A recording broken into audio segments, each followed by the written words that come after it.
একটা সময় রোহিত শর্মাকে বাদ দিয়েই হার্দিক পান্ডিয়াকে টি-20 দলের অধিনায়ক করার পরিকল্পনা করেছিল board of control for cricket in India. অথচ এখন রোহিত না থাকা সত্ত্বেও তাকে অধিনায়ক করার ব্যাপারে সংশয়ে ভুগছে তারা।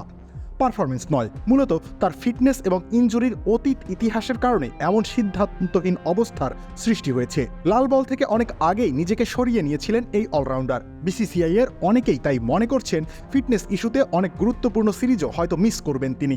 সেজন্যই অধিনায়ক ঠিক করার আগে বাকি সব অপশন ভালোভাবে যাচাই করতে চাচ্ছে টিম ম্যানেজমেন্ট। বোর্ডের একজন শীর্ষ কর্মকর্তা বলেন, এটা খুবই জটিল বিষয়, পক্ষে বিপক্ষে দুই দিকেই যুক্তি রয়েছে, সবার মতামতেও ভিন্নতা রয়েছে।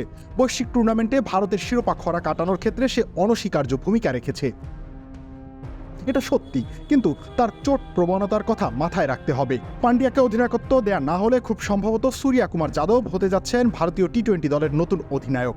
রোহিত আর কোহলিবিহীন দলে তিনি নিঃসন্দেহে ব্যাটিংয়ের সবচেয়ে বড় ভরসা। ওয়ানডে বিশ্বকাপের পর অস্ট্রেলিয়া এবং দক্ষিণ আফ্রিকার বিপক্ষে তার নেতৃত্বেই খেলেছে টিম ইন্ডিয়া। তাকে আর্মব্যান্ড দেয়া হলে তাই আপত্তি থাকার কথা নয় তেমন কারো।